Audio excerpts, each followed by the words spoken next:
Did Shakespeare believe in ghosts? Well, of course, we have no evidence as to what Shakespeare personally believed. What we can say is that he knew that a ghost was a very effective dramatic device. So too with devils and spirits. In the early 1590s, as he was carving out his career as a player and playwright, two of the most celebrated plays in the London theatrical repertoire were Thomas Kyd's The Spanish Tragedy, which is presided over by the ghost of Don Andrea and a personification of revenge, and Christopher Marlowe's Dr. Faustus, conjurer of the devilish spirit Mephistopheles. In each case, the supernatural is the driver of the action, the demand for revenge in one case, the quest for illicit knowledge in the other. Although the Spanish tragedy is set in modern times, as Portugal secedes from Spain, the chorus, consisting of ghost and revenge, have come from the classical world. Don Andrea's long opening speech tells of his journey along the flowing stream of Acheron, transported by churlish Charon, only boatman there, and his arrival upon Avernus' ugly waves. Avernus was the lake at the entrance to the classical underworld.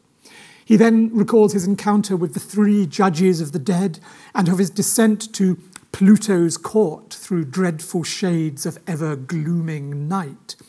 And there he sees two divergent paths, one of which descends to Tartarus, the deepest hell where bloody furies shake their whips of steel and poor Ixion turns in endless wheel, and the other of which leads more invitingly to the meadows where lovers live and bloody martialists. That's the destination that Virgil in the Aeneid called the mourning fields and the furthest plains that are the destination of those such as Dido, who have died for love, and the heroes such as the Trojan warriors who have died in battle.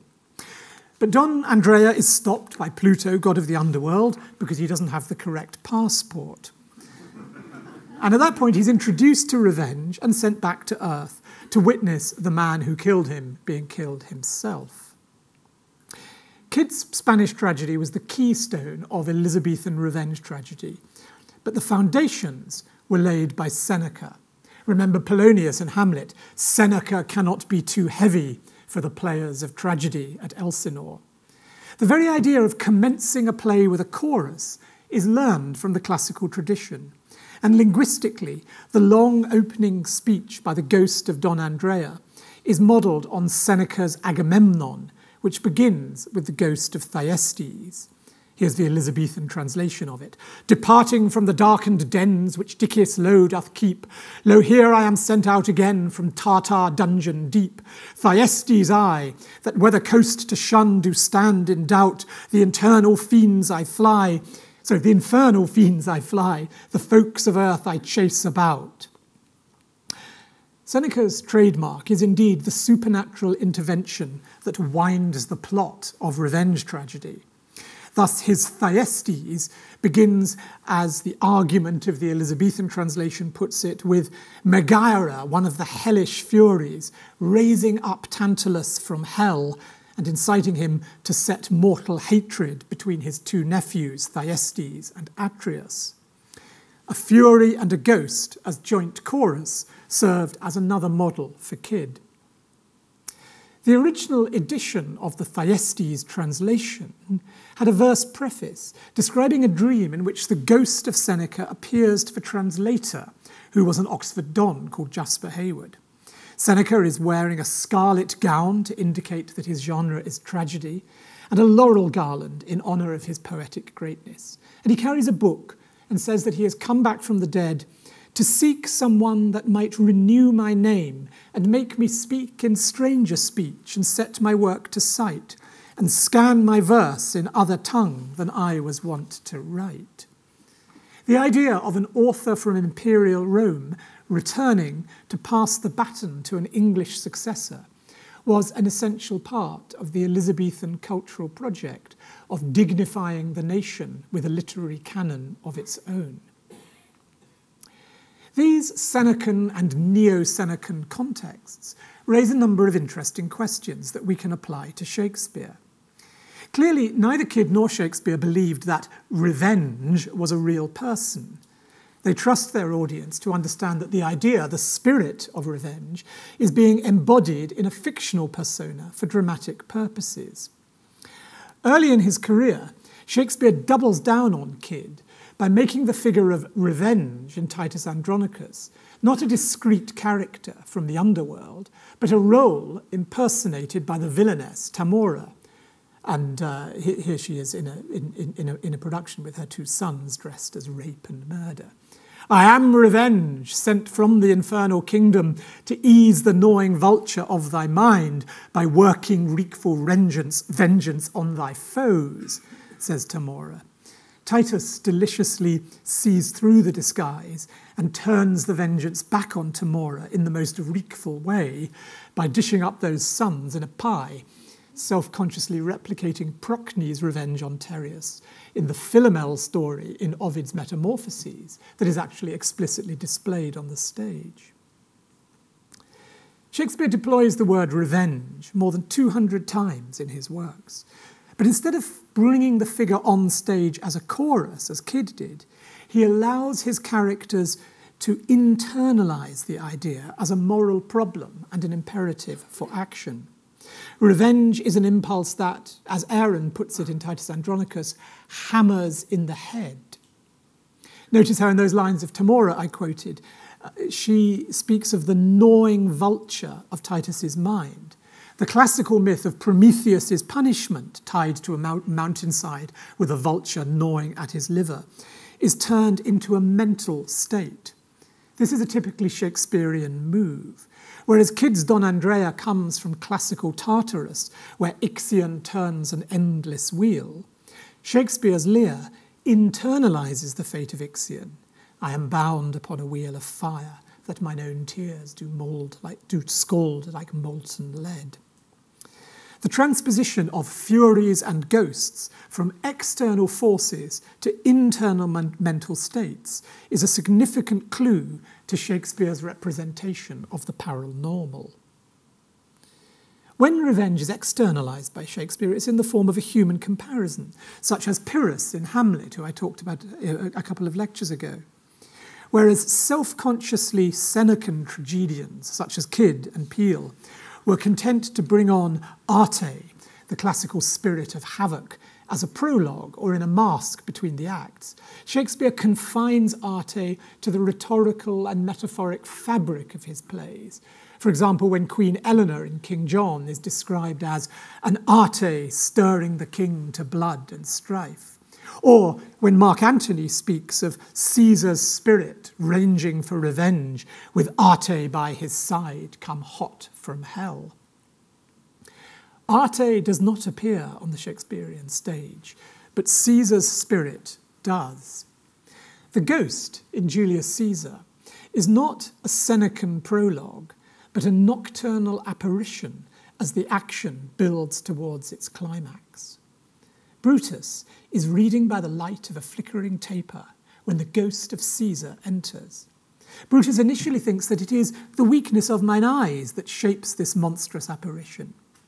Then he asks, very much as Hamlet will when he interrogates the ghost of his father, art thou anything?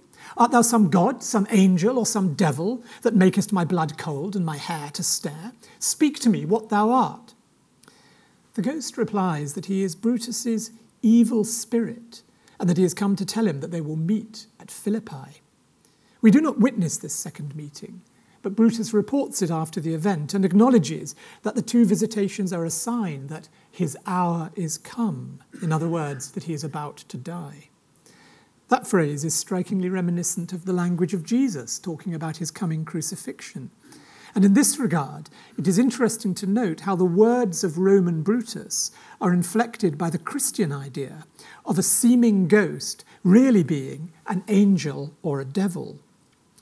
In an influential treatise called Of Ghosts and Spirits Walking by Night and of Strange Noises, Cracks and Sundry Forewarnings which commonly happen before the death of men, great slaughters and alterations of kingdoms, catchy little title, English translation 1572, the theologian Louis Lavater asked, what are those things which men see and hear and which they call ghosts?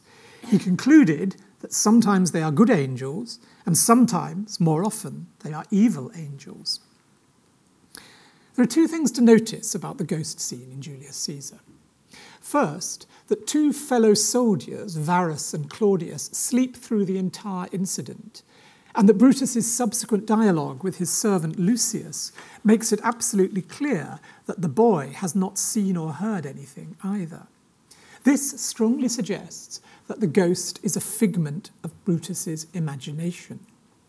Secondly, although Brutus says that it is the ghost of Caesar, as does the stage direction, and although at the moment that Brutus kills himself, he says he is releasing the ghost that has remained restless until revenged, Caesar now be still, he says, as he stabs himself, the ghost does not identify himself as Caesar, but as Brutus's evil spirit. He is perhaps like the bad angel of Christopher Marlowe's Dr. Faustus, or indeed like Prospero in The Tempest, acknowledging that Caliban is a thing of darkness that is his own. He is a figuration of Brutus's conscience for the killing of his best friend. That idea is derived directly from Shakespeare's source, which was Plutarch's Life of Julius Caesar, where Shakespeare read the following.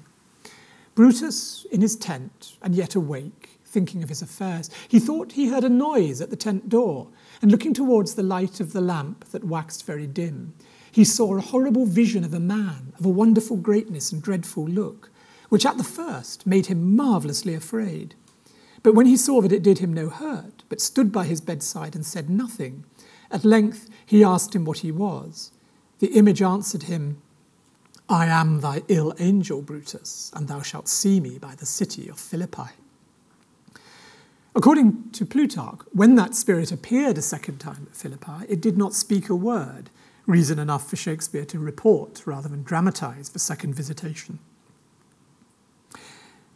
But when scripting the play, Shakespeare also read Plutarch's Life of Brutus, and there the account is much fuller. Plutarch tells of how, as the army marched out of Asia into Europe, a rumour spread that a wonderful sign had appeared to Brutus at night. And there is a vivid account of his sleeplessness, the result of him being a man full of cares, with his head busily occupied. He is evoked slumbering, reading his book, and then, very late, when all the camp took quiet rest, as he was in his tent with a little light, thinking of weighty matters, he thought he heard someone come to him. And casting his eye towards the door of his tent, he saw a wonderful, strange, and monstrous shape of a body coming towards him. So Brutus boldly asked what he was, a god or a man, and what cause brought him thither. The spirit answered him, I am thy evil spirit, Brutus, and thou shalt see me by the city of Philippi. Brutus, being no otherwise afraid, replied again unto it, Well, then I shall see thee again. And the spirit vanished. And Brutus called his men, who told him they heard no noise, nor saw anything. So again, there is no suggestion that it is the ghost of Caesar. But this account has an interesting aftermath. In the morning, Brutus tells Cassius about the vision. Now, Cassius, Plutarch tells us, is, in opinion, an Epicurean. And Shakespeare picks up that detail, has Cassius saying, but he held Epicurus strong in his opinion. Epicurus, one of the classical philosophers.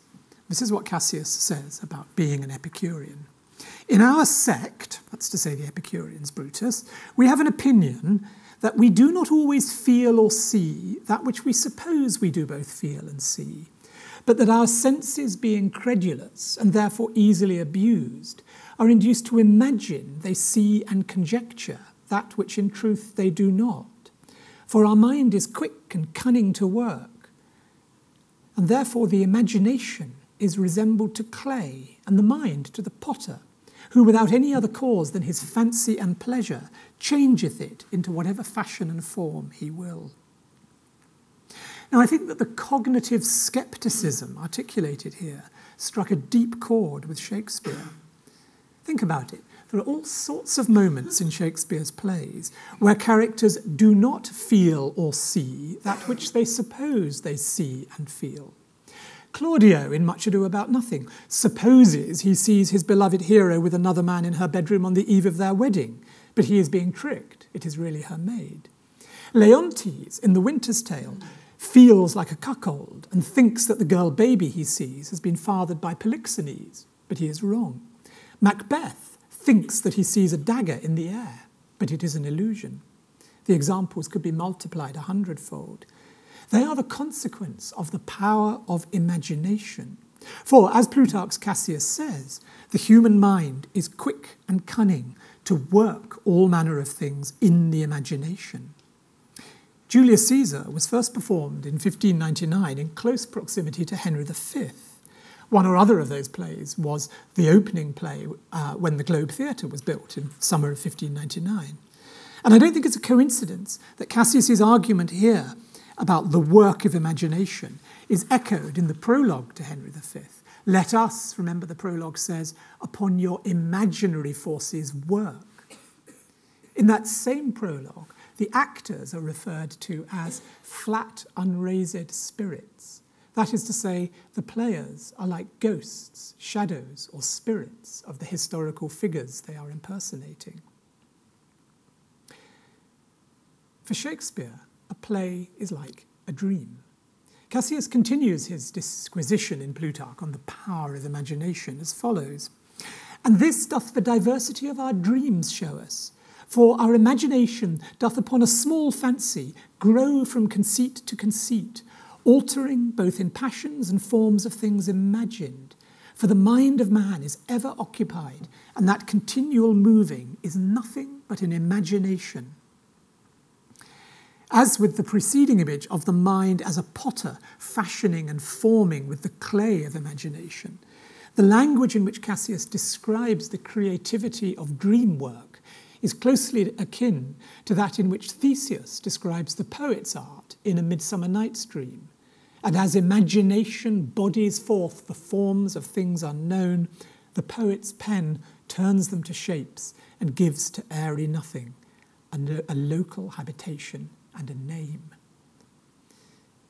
The Epicureans did not believe that divine or supernatural forces intervene in the life of man.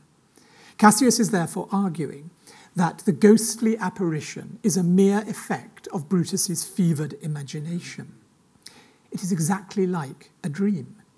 He adds that according to the Epicureans, thoughtful, melancholy men, such as Brutus, are unusually prone to fancies. Their mental restlessness means that they do easily yield to such imaginations. Remember in this regard that Shakespeare was working on Hamlet in very close proximity to Julius Caesar. Hamlet, his most thoughtful and melancholy character, is also especially prone both to vivid dreams and to the belief, is it an illusion, a delusion, or a reality, that he has been visited by a ghost. Dreams are visions of the night, as are ghosts, which you never see in the daytime. Remember how the ghost of Old Hamlet vanishes as dawn breaks. So according to this reading, the ghost of Caesar has the same status as Macbeth's visions of a dagger in the air and of the ghost of Banquo at the feast. It is the effect of a fevered and guilty imagination. Lady Macbeth, you will recall, specifically links the invisible dagger to the apparition of Banquo that is seen by Macbeth and no one else. This is the very painting of your fear. This is the air-drawn dagger which you said led you to Duncan. Oh, these flaws and starts, impostors to true fear, would well become a woman's story at a winter's fire authorised by her grandam. Shame itself. Why do you make such faces? When all's done, you look but on a stool. Some modern productions make the point by entirely confining Banquo's ghost to Macbeth's imagination. It's two productions just opened, haven't they? One at the National and one at the Royal Shakespeare Company. It'd be interesting to see whether either or both of them make that choice, which the old BBC television version of the 1980s did. There's the shot where Macbeth is literally looking at an empty chair. It's clear, though, from the original folio text that Shakespeare did intend the ghost of Banquo to be seen by the theatre audience as well as Macbeth, just not to be seen by the other characters on stage. So here the audience is allowed to see through Macbeth's eyes. It is given access, as we are in a soliloquy, to the interior of his mind. Several other ghosts and spirits in Shakespeare come into this category of apparitions during sleep, which is to say, dreams. Towards the end of Cymbeline, Posthumus, captured in battle, goes to sleep in jail, at which point, to solemn music, there is the following stage direction. And the slide you can see on the left is from the great Japanese director Ninagawa's production of Cymbeline. Enter, as in an apparition, Caecilius Leonatus, father to Posthumus, an old man, attired like a warrior, leading in his hand an ancient matron, his wife, and mother to Posthumus, with music before them. Then, after other music, follow the two young Leonati, brothers to Posthumus, with wounds as they died in the war. They circle Posthumus round as he lies sleeping. Posthumus, whose name is a constant reminder that his mother died in childbirth, like Macduff, he was ripped by caesarean section, which in Shakespeare's day meant death to the mother. Posthumus is granted a dream in which his dead family are restored to him. They accuse the classical gods, Mars, Juno, and Jupiter, of unfair treatment. And this provokes Jupiter to descend, you can see him there in the Ninagawa, and to release them into Elysium, with the prophecy that Posthumus will be restored to freedom and will marry Imogen, bringing peace and good fortune to Britain. Pour shadows of Elysium hence, says Jupiter, and rest upon your never-withering banks of flowers, sending them off to those Elysian fields. God and ghost vanish, and Posthumus awakes. There is a similar sense of divine release for the deposed and condemned Queen Catherine in Henry VIII, one of Shakespeare's very last plays. I've put up a rather beautiful illustration to it by William Blake. There, again, to sad and solemn music, a vision of 6 spirits of peace descend upon the Queen as she sleeps. As with Brutus and his boy Lucius, Queen Catherine asks her gentleman usher and her woman if they saw anybody enter as she slept, and she is told they did not. The usher then describes the spirits as good dreams that possess the Queen's fancy, figments of the imagination, that is to say. Another eve of battle vision is the celebrated scene on the night before Bosworth Field in Richard III. Put 2 images up for you here. A famous painting of Garrick as Richard III by Hogarth, and Blake's vision, where you can see the ghosts, including the little princes in the tower at the bottom. So, do you remember this scene? Richard is sleeping in his tent on one side of the stage, and Richmond, his enemy, the future Henry VII, on the other. The ghosts of 11 of Richard's victims enter in quick succession, all of them cursing Richard and some blessing Richmond. After they vanish, there's a stage direction. Richard starts out of his dream, and then he delivers a soliloquy in which his previously wholly assured sense of self begins to collapse. Richard loves Richard. That is, I am I. Is there a murderer here? No. Yes, I am. What? Do I fear myself? There's none else by. The fear comes from within. The dream of ghosts has pricked his conscience and alerted him to the vengeance that will fall upon him. Methought, he says, methought the souls of all that I had murdered came to my tent. He believes that the ghosts are but his own thoughts. They are what Freud would have called the voice of the unconscious, or the return of the repressed. By having the ghosts also appear to the sleeping Richmond, the apparitions serve simultaneously as agents of conscience and of nemesis for Richard, and as guardian angels for Richmond. So, in classical literature, ghosts have 2 or perhaps 3 main functions: to call for vengeance and, relatedly, to serve as auguries or omens of hard times ahead.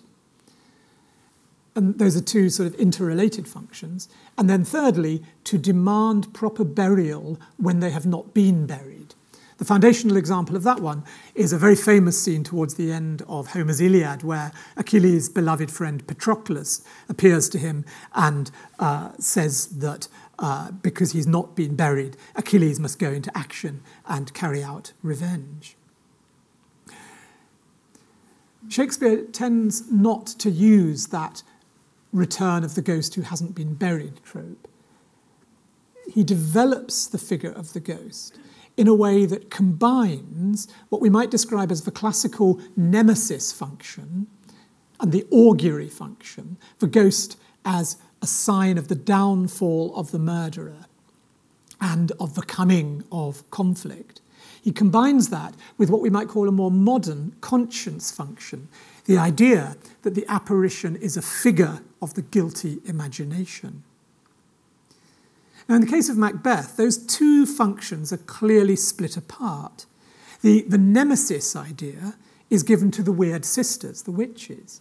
They are seen by both Macbeth and Banquo, and they act rather like classical sibyls, predictors of the future. Their prognostications, along with the unnatural events on the night of the murder of Duncan. You remember there's bad weather, a falcon's killed by an owl, Duncan's horses run mad. These are of a piece with the bad omens that foreshadow Caesar's assassination, which are referred to in Julius Caesar. A slave with a flaming hand, but unharmed, an owl hooting at noon, women swearing they've seen men all in fire walking up and down the streets.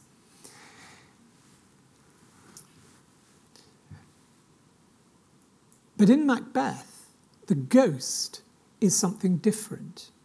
The ghost is clearly a figment of conscience, analogous to what Macbeth calls, apropos of his dagger, a false creation proceeding from the heat-oppressed brain.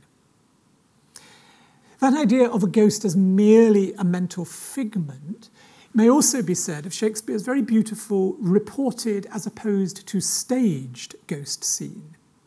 In The Winter's Tale, Antigonus is commissioned to dispose of the baby that the delusional Leontes has convinced himself is the illegitimate offspring of an adulterous union between Hermione and Polixenes.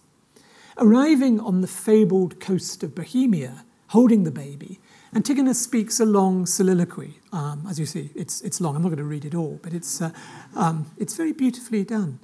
"I have heard," he said, "but not believed. The spirits of the dead may walk again. If such thing be, thy mother," he says to the baby, "appeared to me last night, for ne'er was dream so like a waking." And then he tells of how the figure of Hermione came to him in pure white robes like very sanctity, how she wept, and then told him to leave the child in Bohemia, and since she is counted lost forever, to name her Perdita. With shrieks, he says, the figure melted into air, the same phrase that Macbeth had used for the witches. And Antigonus then tells of how he collected himself and thought that this was so, and no slumber. He concludes, "Dreams are toys, yet for once, yea, superstitiously, I will be squared by this. I do believe Hermione hath suffered death, and that Apollo would, this being indeed the issue of King Polixenes, it should here be laid, either for life or death, upon the earth of its right father." So he believes that the dream ghost is telling him the truth. But all three of his conclusions are wrong. Hermione has not suffered death. The child is not Polixenes' issue. And Apollo's will is for the lost one to be found and restored to Sicilia. At this point, however, the audience does not know that Hermione is alive. We are therefore, at least partially, in the position of Antigonus, and we have the option of deciding whether the dream really was a visitation from beyond the grave, or whether it is a manifestation of Antigonus's guilty conscience at being party to the abandonment of the child in the wilderness, expressly against the better judgment of his wife Paulina.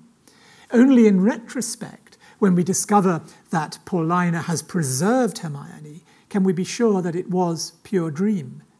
Antigonus cannot have witnessed an apparition of the spirit of the dead, since Hermione is not dead. In this instance, the theatre audience is again put in the position of Macbeth at the banquet, the position of the drowsy Brutus, the sleeping Posthumus, the position of Richard and Richmond in Richard III. The ghosts seem real at the time, but are subsequently discovered to be mental phantasms, which, rationally speaking, is the experience of anybody who dreams or imagines that they have seen a ghost.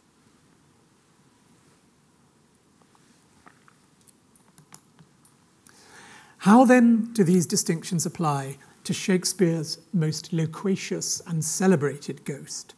The role that, according to his first biographer, was the top of his own performance as an actor. In the opening scene of Hamlet, the ghost is initially described as a thing.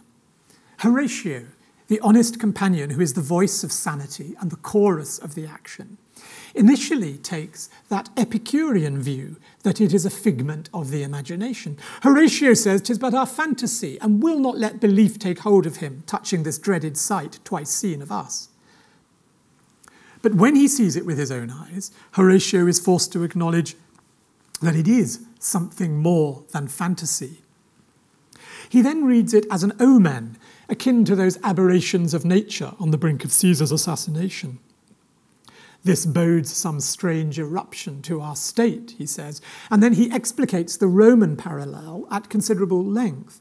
In the most high and palmy state of Rome, a little ere the mighty Julius fell, the graves stood tenantless, and the sheeted dead did squeak and gibber in the Roman streets, as stars with trains of fire and dews of blood, disasters in the sun, with eclipses, and even like precursor fierce events, as harbingers preceding still the fates and prologue to the omen coming on, have heaven and earth together demonstrated unto our climature and countrymen. So that's the idea of a ghost as an omen, a harbinger of terrible actions. Now at that point, the ghost re-enters, and Horatio calls it an illusion, and he asks it whether it has come to predict Denmark's future, or, using a bit of folklore, whether it's come to reveal the whereabouts of some hidden treasure, for which they say yon spirits oft walk in death. He charges it to speak, but it vanishes with the crowing of the cock, confirming the belief that at the first light of dawn, the extravagant and erring spirit hies to his confine. We will come in a moment to the nature of that confine. When Horatio goes to tell Hamlet about the ghost, he initially gets the impression that Hamlet has seen his late father already. But what Hamlet means is that he has seen him in his mind's eye, which is to say, his imagination, the place where Macbeth sees Banquo's ghost and Richard those of his victims.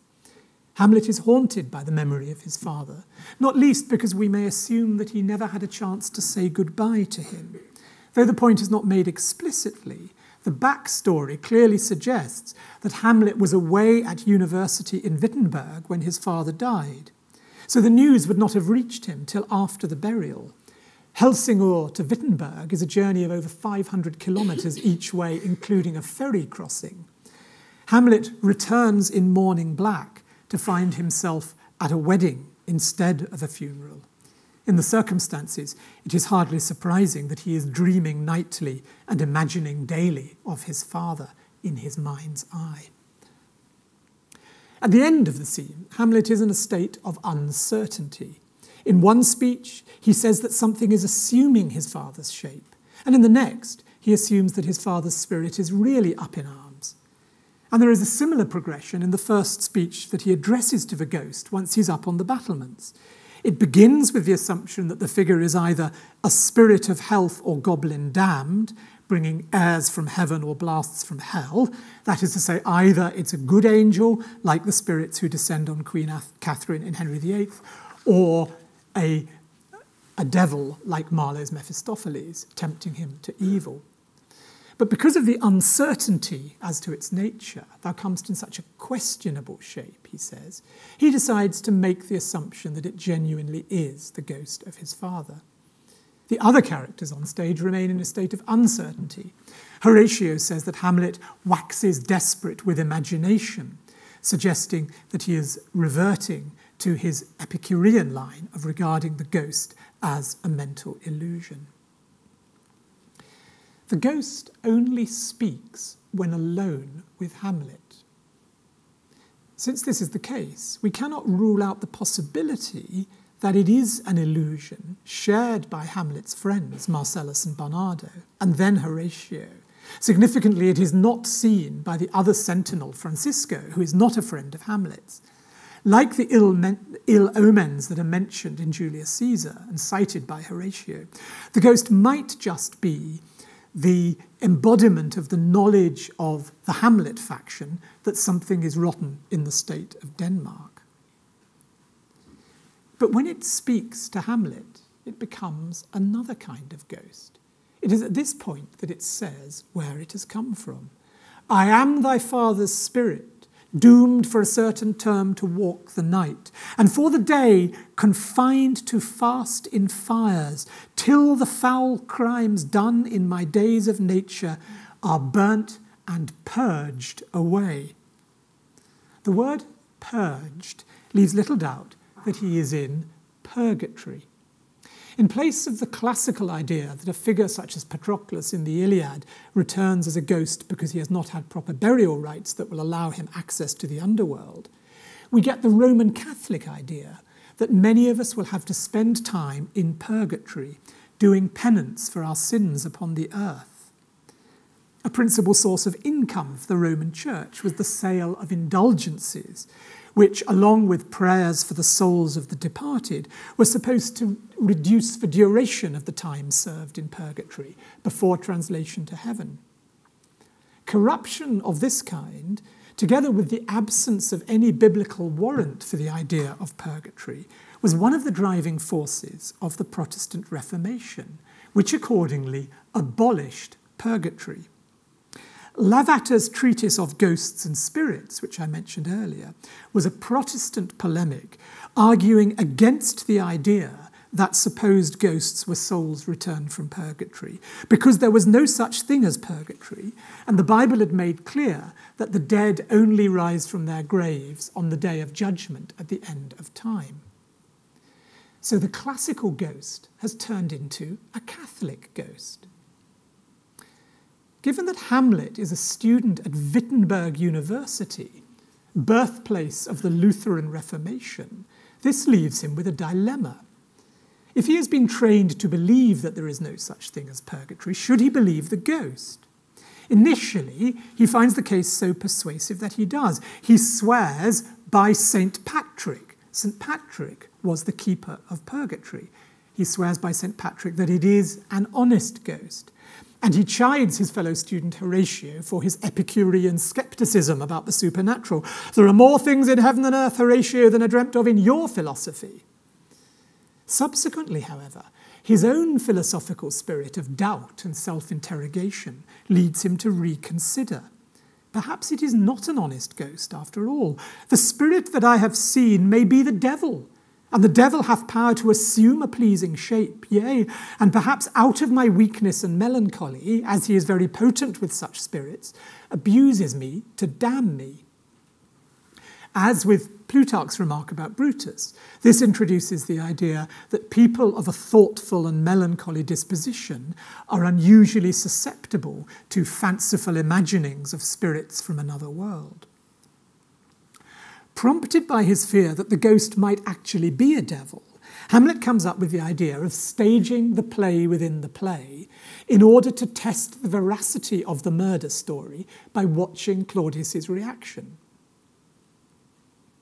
But famously, when the ghost returns to complain about the delay caused by the process of putting on the play, it is seen by Hamlet alone and not by Gertrude.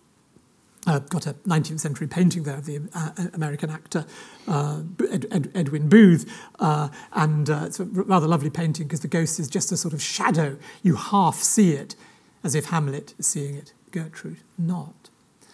Gertrude regards the apparent manifestation of the ghost as a sign of Hamlet's madness. Her language is identical to that of Lady Macbeth chiding her husband in the banquet scene. This is the very coinage of your brain. The bodiless creation ecstasy is very cunning in.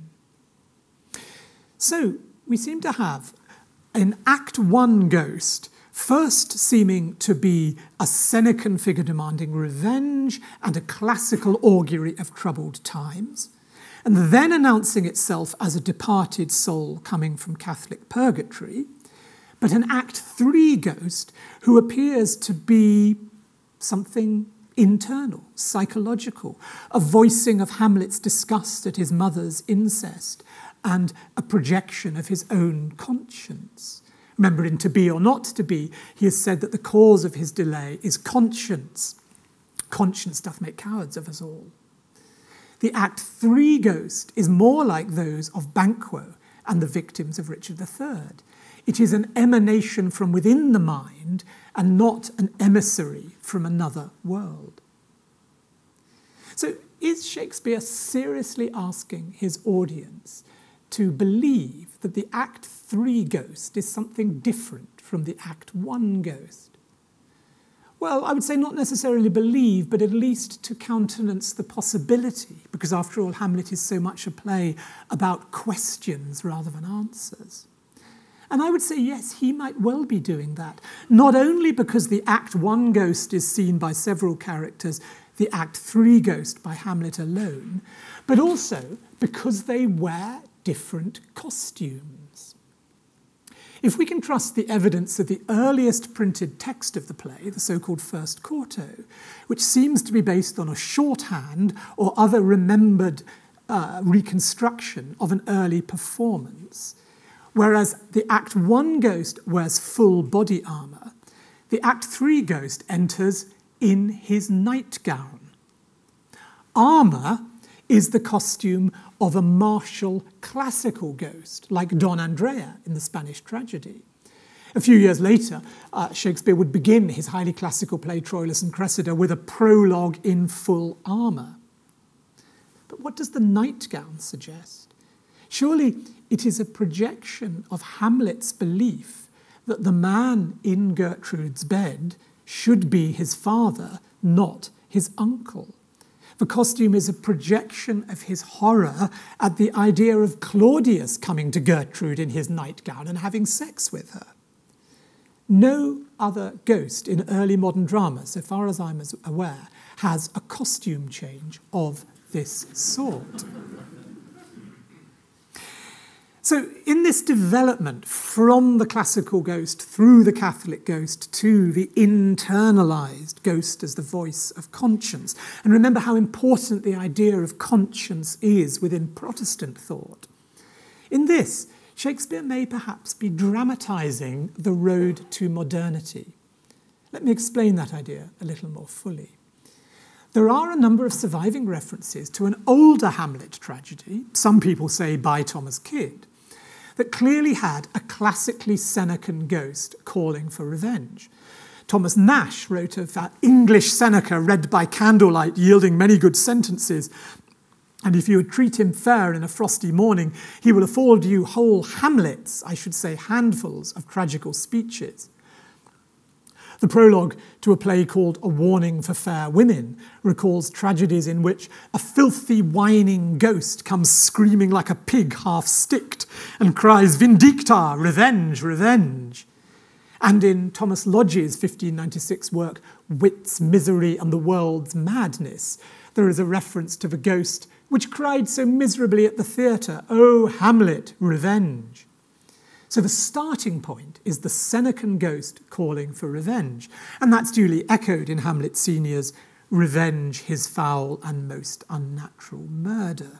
Although saying his, not my unnatural murder, perhaps sows a seed of doubt. Then overlaid upon this model is the other classical idea, articulated so ably by Horatio, of the ghost as the symbolic precurse of fierce events and prologue to the omen coming on. Then there is a deliberate disjunction between the desires of the classical and the Catholic ghost. After all, solicitation to murder, in the manner of a Senecan revenge ghost, is hardly a good way of reducing your time in purgatory. As the ghost departs, his refrain becomes not revenge, but remember. A mental action replaces a physical one, and it signals a progression towards the process of self-examination and inner exploration that characterizes Hamlet, the student and speaker of soliloquies. There is thus a progression from the Senecan ghost calling for revenge and the equally classical ghost as harbinger to a Catholic ghost coming from purgatory, to, in the third act, a Protestant ghost imagining that is purely a mental state. And surely this mirrors for Shakespeare the historical progression from ancient Rome to modern Catholic Rome to Protestant Northern Europe. Denmark became an officially Lutheran state by royal decree as early as 1536. And Shakespeare knew perfectly well he was writing for a Protestant court and city in London. The evolution of the ghost within Hamlet is of a piece with that larger project I outlined in my first lecture, whereby the drama of Shakespeare and his fellow Elizabethans was a major part of a national endeavour to create an English Protestant culture that opposed itself to modern Rome, even as it drew inspiration from ancient Rome. What is a ghost? An emanation from the past, for which another word is a memory. Remember me, says Hamlet's ghost. What is a historical play? An emanation from the past, in which the actors are shadows, which is to say ghosts, of their historical or fictional originals. When do ghosts most frequently appear? In dreams or dreamlike nocturnal states. What is a dream? An imaginary world pieced together from memory. What is a play? An imaginary world pieced together from memory. A shared dream. We are such stuff, says Prospero, as dreams are made on. The recurring idea present in all the examples I've been discussing is that ghosts and spirits may be phantasms or mental states, not supernatural phenomena. The device for dramatizing this idea is that of having some characters see the ghosts and others not see them. Now, this technique is also used for Shakespeare's two magical spirits, Puck in A Midsummer Night's Dream and Ariel in The Tempest. I've just put two images up there. One of them is John Everett Millais, the great pre-Raphaelite artist's image of Ferdinand hearing the music of Ariel, but not actually seeing him. And again, rather like with the ghost in the previous image, you can sort of half see the shadowy figure of Ariel, but Ferdinand can't see him. No mortal character ever sees Puck. No one but Prospero ever sees Ariel, though he is sometimes made visible in the metamorphosed form of a flame, a harpy, or a spirit in a wedding mask. His music is heard by Caliban and Ferdinand, but he is not seen, just as neither the lovers nor Bottom in A Midsummer Night's Dream see Puck executing his tricks. As the agents of, respectively, Oberon and Prospero, Puck and Ariel are the engines of the plots of Shakespeare's two most magical plays. There is a sense in which Oberon and Prospero are playwrights or directors, with Puck and Ariel as their stage managers. And it is this analogy between dreams, magic, invisible spirits, and theatre that Shakespeare persistently plays upon. Theseus's description in A Midsummer Night's Dream of the power of the poet is also a description of the work of Puck, who doth glance from heaven to earth, from earth to heaven. Shakespeare's ghosts and airy spirits are the local habitations of the trick of what Theseus, speaking just after the Midsummer Night's Dream has come to an end at dawn, calls strong imagination. So too, after Prospero stages his play within the play, he makes explicit the parallel between supernatural imaginings and stage plays. These are actors, as I foretold you, were all spirits and are melted into air, into thin air. The same melting metaphor that was used for the weird sisters in Macbeth and the ghost in Hamlet. Once one sees this analogy, one perceives another layer to the question of whether or not the ghosts in Julius Caesar, Richard III, Cymbeline, Macbeth, and Hamlet, the angels in Henry VIII, the spirits in Midsummer Night's Dream, and the airy sprite in The Tempest, of the question of whether they are real. No, of course they are not real. They are actors, for which another word in Shakespearean usage was shadows. Puck, if we shadows have offended. The ghosts and spirits are actors, no more but no less than all the other characters in the plays are actors. They are merely actors. In Shakespearean usage, merely doesn't only mean only, it also means absolutely, entirely, and without qualification.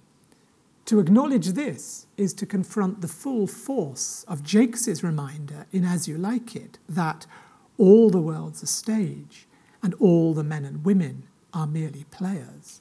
Players are shadows.